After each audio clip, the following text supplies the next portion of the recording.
Everything's about leading up to a legacy, or being in a stable relationship.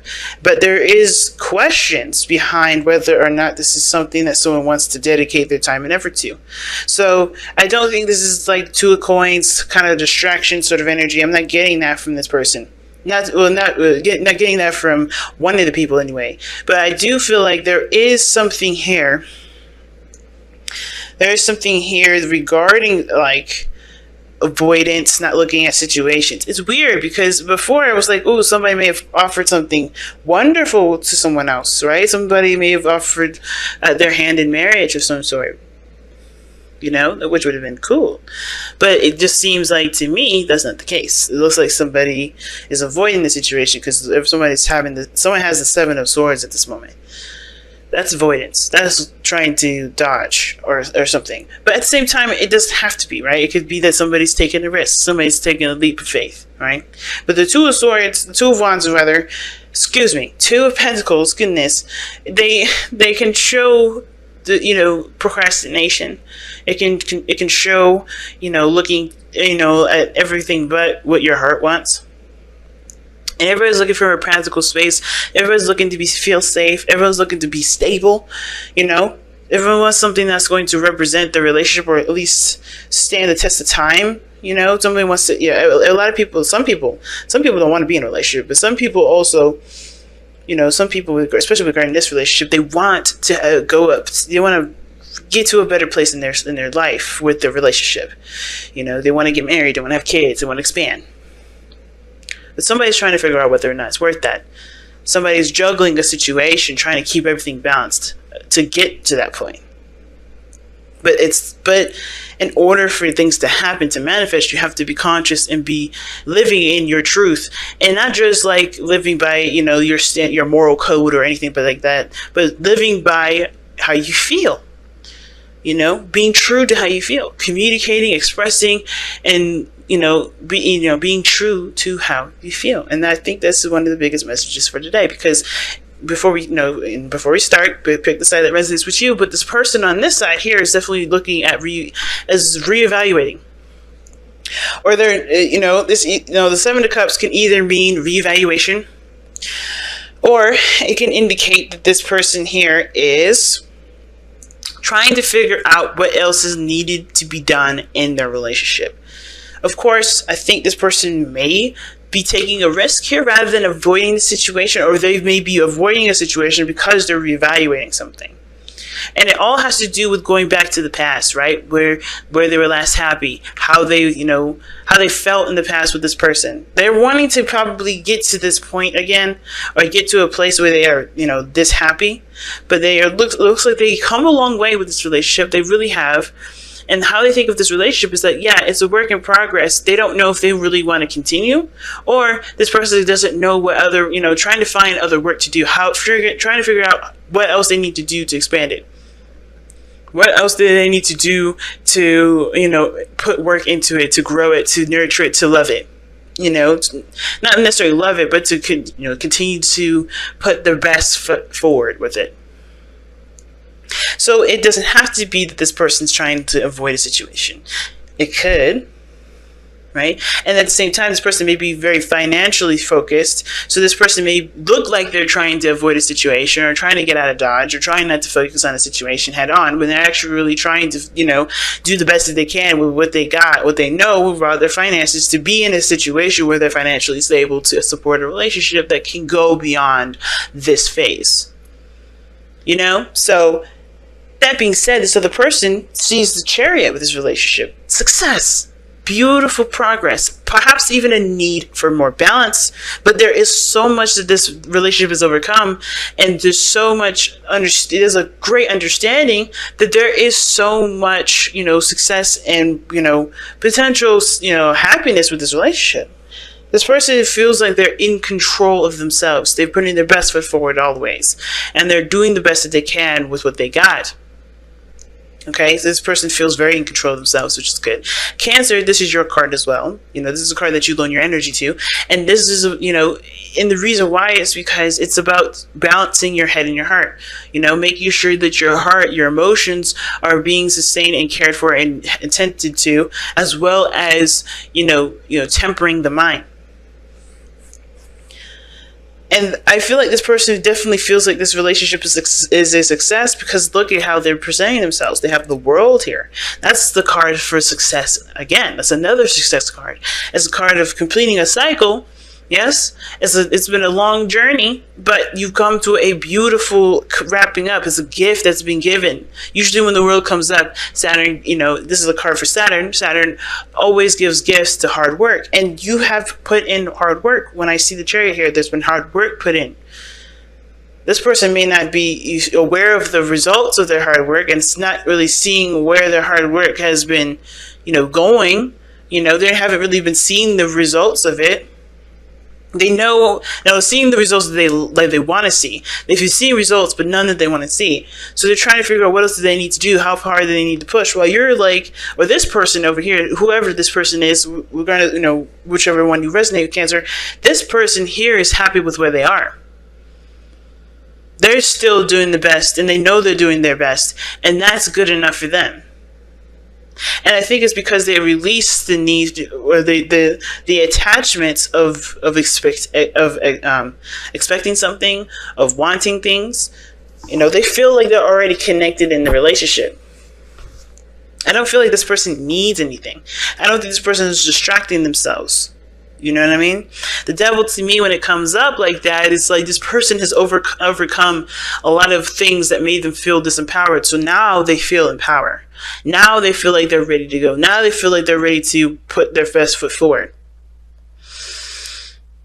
I feel like this person here's got it down pat, because they have definitely paid more attention to, the dynamics in the relationships, no longer allowing themselves to go down a pattern of codependency, no longer allowing themselves to drift off into a different area of their life, to satiate a part of them that, that may make them feel good, but doesn't really help them in the long run with relationships, with their life period. But at the same time, this could easily say that this person is still trying to gain a balance of self-control, of control over their selves, control of the situation.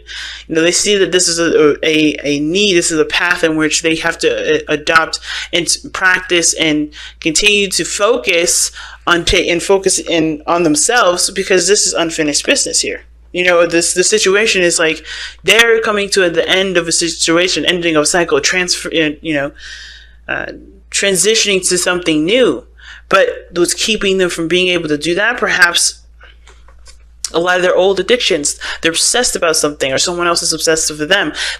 Some sort of poisonous relationship, or some sort of toxic relationship that's not helping them, at all, right? But they're still trying to maintain power over this, even despite what they're going through right now with a relationship that doesn't really offer them anything other than continued imprisonment. You know what I mean? So there's a lot of things that you can read on this side, but I feel like this person is trying. This person is definitely trying, because they know there's something better out there waiting for them, but they have to complete the cycle with what they got going on here with this Devil, whether this is a relationship with somebody that's a narcissist, relationship with somebody that's, that doesn't see what their needs are, or they're only, focusing on their own needs. They have to figure out what this dynamic is that's keeping them from being able to grow, to take control, to be empowered. So, this leads us to what brought you two together, which is the Page of Wands. This youthful energy, this spark of passion, excitement. I think this person definitely was, had a refreshing moment with this individual, to remember that they are not just whatever this Devil energy, has unnecessarily cooked up to be, right? Whatever this relationship was that's gotten, definitely ingrained in their patterns of behavior. There's a new way of acting, there's a new way of being, there's a new way of doing things, and there's a new adventure that anybody and everybody deserves to go on if they want to. And I feel like this is bringing out a youthful energy and a fun energy. This is not just limiting themselves to something that's, that's just present and relevant and, familiar. It's inspiring of growth here with the Page of Wands, I feel. Some spark of ideas. It brings out, so this relationship brought out the creativity of the person. It brought youth back, I think. Because I feel like whatever this person's been going through, it's robbed them of some serious creativity. This person hasn't been living to their truest potential, at least living up to their heart's desire, doing what they want to do, because they felt either restricted or they've been restricting themselves. But everything's a choice with the devil, right? Nobody made this person stay in this relationship. Nobody made this person, feel like they couldn't do certain things. Not really. There's always influence, there's always manipulation, but at the same time, the devil is a reminder that we are in a situation, we're in a dynamic where it's not empowering us because it's by choice. Not to say that we did this stuff to ourselves in a sense, but more of there is a sort of responsibility from this person to take their power back so they can lead the life that they want to live. But they have to realize where they're giving their power up to, right? Because we always give up our power, when the devil comes up, it's not someone else taking it from us, because no one can truly ever take it. We have to surrender that, because we're too powerful for anybody to take it from us. Too powerful. If we are images of God, we are too powerful for anybody to take our power away. We willingly give it, either consciously or unconsciously. And a lot of times it's unconsciously because we love the person, or we have a relationship with somebody, or we want to see that grow. And a lot of times we just don't realize that the situation that we're in hasn't been very beneficial, very, respectful towards us. So this person is recognizing that now. This person is recognizing that now, where they've been giving their power away, where they no longer need to.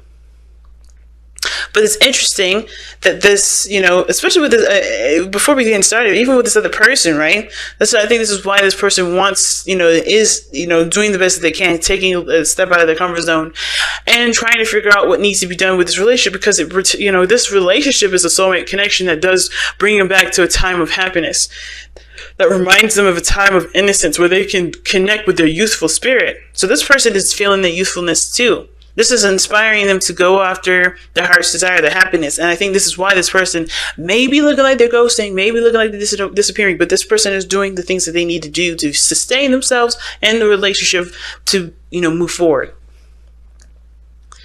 I don't know if this is true reevaluation, which it could be, trying to figure out what makes them happy by going back through their memories, what truly makes them happy, remembering time, and understanding that even though it's in the past, there is potential for happiness even in the future, even in this moment. But I feel like this person is trying their best to shape things up in the way that makes them happy too. This is inspiring them to pursue what they love, to be happy, to go after what makes them feel good. But the challenge is the Eight of Wands. There's not a lot of communication with this.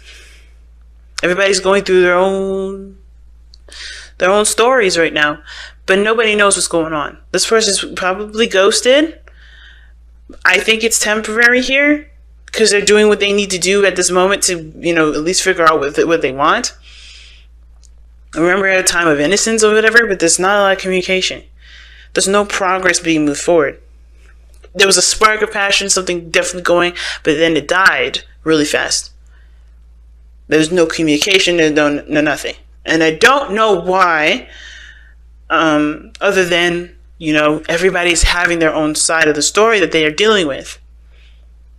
This person reevaluating, this person trying to take their power back, or most importantly, they have their power back, and they're just lavishing in their new world, right? Because they got out of a difficult situation, or a situation where they felt like they didn't have any power for a while. Well, they have it back now, and they're enjoying it while they have it, kind of in a way to just kind of wait for this person to return.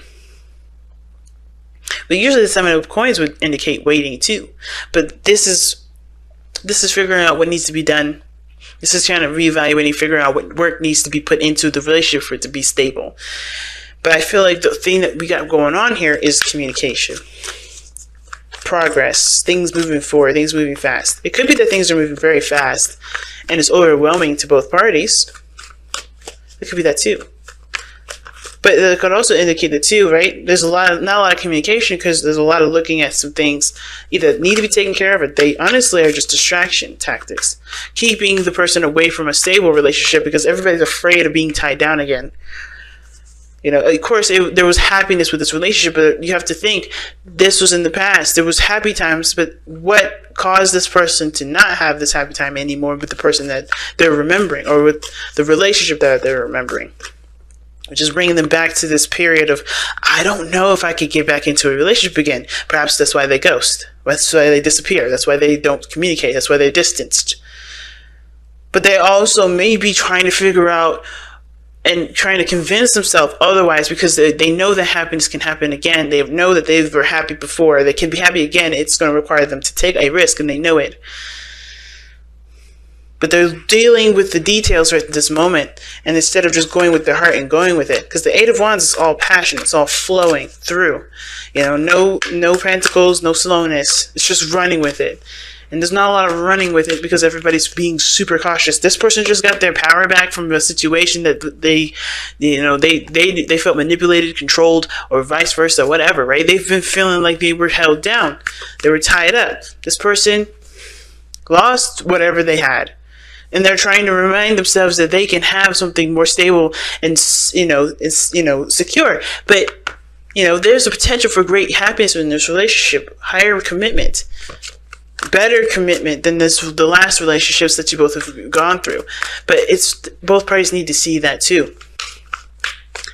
Instead of kind of weighing the options, trying to figure out whether or not it's worth it or not, go with what your heart wants. Because practically thinking, if you're looking from a practical standpoint, what you get out of it, what's being consistent, because everybody has emotions, everybody's human, everybody's not perfect, including yourself, right? It's going to be hard to really, figure out which one is the right option for you, because you're not looking at how you feel. Especially with this freedom to express now, do express. But you guys have chaos and conflict. Now, this is the intense card. It's like the Five of Wands. It talks about intensity, challenges, intense challenges, things coming up where, in order for things to be peaceful, you have to fight the good fight.